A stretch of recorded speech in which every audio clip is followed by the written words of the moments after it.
నమస్తే, నేను మీ జర్నలిస్ట్ సెగ్గం కిరణ్ కుమార్. ఇక నుంచి నా వార్తా ఛానల్లో నేను కూడా ప్రత్యక్షంగా లైవ్ డిబేట్లో పాల్గొంటూ లైవ్ ప్రోగ్రామ్ చేస్తాను.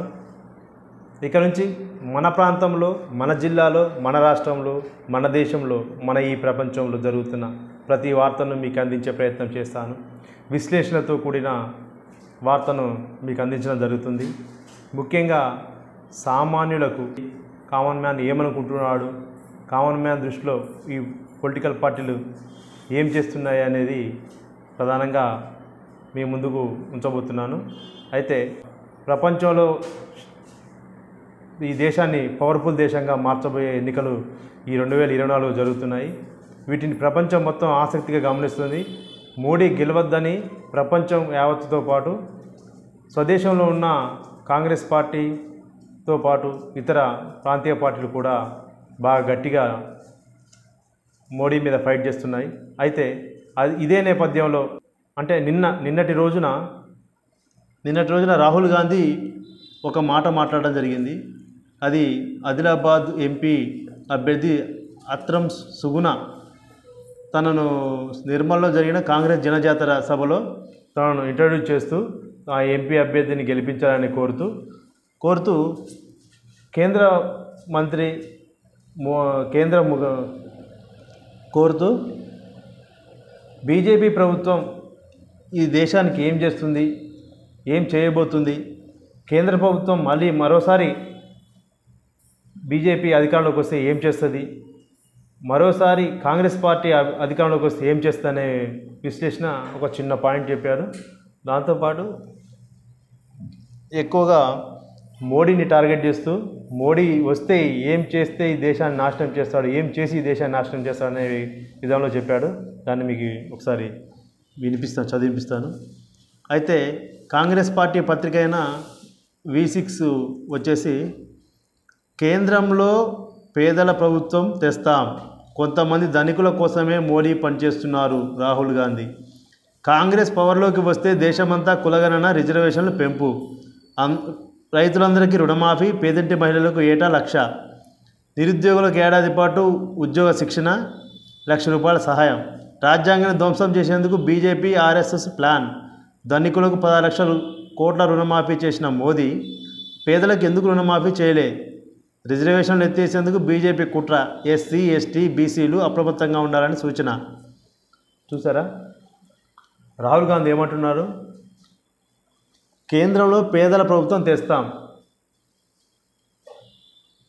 అంటే ఇప్పుడున్న ప్రభుత్వం ధనికుల ప్రభుత్వం అని రాహుల్ గాంధీ చెప్తున్నారు. కాంగ్రెస్ పవర్లోకి వస్తే దేశమంతా కులగణన, రిజర్వేషన్లు పెంపు.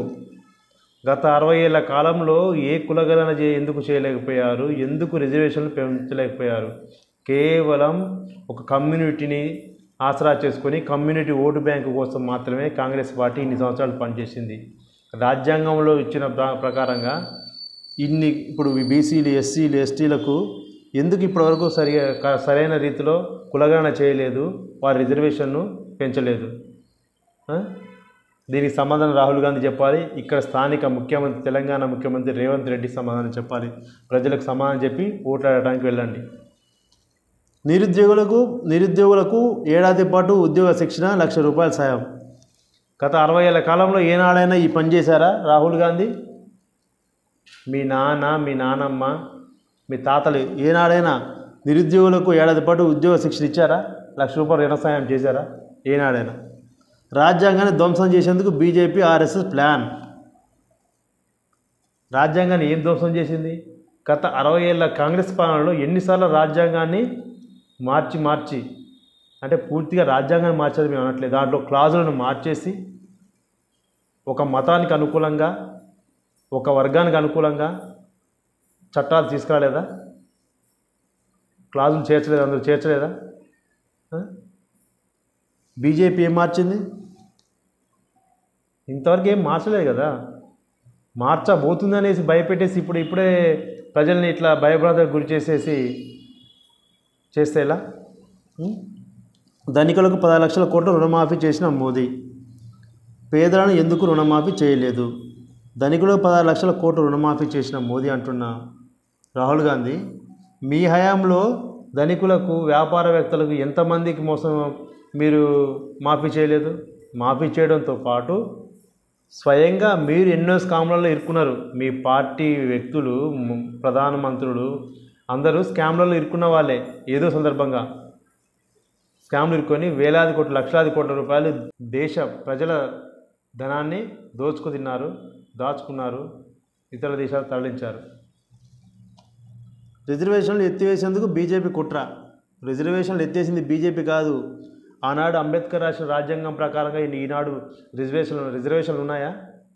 ఆనాడు ఎవరెవరికి రిజర్వేషన్ ఇవ్వడు? మత ప్రాధికరణ రిజర్వేషన్లు ఇవ్వమని చెప్పిందా? రాజ్యాంగం చెప్పిందా? మరి మీరు ఎట్లా ఇంప్లిమెంట్ చేశారు? చెప్పండి రేవంత్ రెడ్డి, సీఎం రేవంత్ రెడ్డి గారు, రాహుల్ గాంధీ గారు చెప్పండి, మీరు చెప్పండి. ఏ ప్రాతిపదికన మతతత్వంగా రిజర్వేషన్లు తీసుకొచ్చారు? ఎస్సీ, ఎస్టీ, బీసీలు అప్రమత్తంగా ఉండాలి. తప్పకుండా అప్రమత్తంగా ఉండాలా? అప్రమత్తంగా ఉండటమే కాదు, కాంగ్రెస్ పార్టీని బొందబెట్టాలి. టీఆర్ఎస్ పార్టీ కేసీఆర్ మీద వ్యతిరేకతతో నిరుద్యోగులు, గవర్నమెంట్ ఉద్యోగస్తులు, కొంతమంది రైతులు, దళితులు బీఆర్ఎస్కి వ్యతిరేకంగా ఓటు కాంగ్రెస్కి వేశారు. ఈసారి అదిగా చేయాల్సింది. మోదీ సర్కార్ కేవలం ధనికుల కోసమే పనిచేస్తుందని, పేదలను పట్టించుకోవడం లేదని కాంగ్రెస్ అగ్రనేత రాహుల్ గాంధీ మండిపడ్డారు. కేంద్రంలో ధనిక ప్రభుత్వాన్ని గద్దె దింపి పేదలు, రైతులు, ఆదివాసులు, వెనుకబడిన తరగతుల కోసం పనిచేసే పేదల సర్కారును తీసుకొస్తామని చెప్పారు. నువ్వు తీసుకొచ్చేది ఏందే? ప్రజలు ఓట్లేసి నీకు గెలిపించాలిగా. ఫస్ట్ నీకే దిక్కు లేక నువ్వు ఇంతకుముందు గెలిచిన కాడ ఇప్పుడు మళ్ళీ పక్కగా అక్కడ నిలబడకుండా వేరే కాడ నిల్చున్నావు పోటీ చేయడానికి. ఒక్క సామాజిక వర్గం ఓట్లు తప్ప మీకు ఏవి ఓట్లు పడవు. మీకు అది గుర్తుపెట్టుకో రాహుల్ గాంధీ. అందులో కూడా సగం పడవు.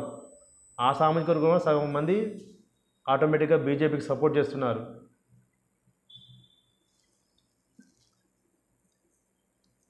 మళ్ళీ ఇక్కడ ఇదే చెప్పిండు. 10 లక్షల కోట్ల రుణమాఫీ మాఫీ చేశారని పేదలకు చెప్పారు. ఎస్సీ, ఎస్టీ, బీసీ రిజర్వేషన్లు ఎత్తివేయాలని కుట్ర జరుగుతుందని ఫైర్ అయ్యారు. ఏం ఫైర్ అయినా కానీ పబ్లిక్ నీ మీద ఫైర్ అవుతారు, గుర్తుపెట్టుకో. ఈ ఎన్నికలు 2 సమూహాల మధ్య జరుగుతున్నాయి. ఒకవైపు రాజ్యాంగ రక్షణ కోసం కాంగ్రెస్ పోరాడుతుంటే, మరోవైపు రాజ్యాంగాన్ని విధ్వంసం చేసేందుకు బీజేపీ, ఆర్ఎస్ఎస్ ప్రయత్నిస్తున్నాయి.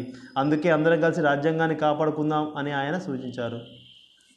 రాజ్యాంగాన్ని కూని చేసింది, రాజ్యాంగాన్ని ఇప్పటివరకు నిర్వీర్యం చేయాలని ప్రయత్నం చేసింది కాంగ్రెస్ పార్టీ మాత్రమే.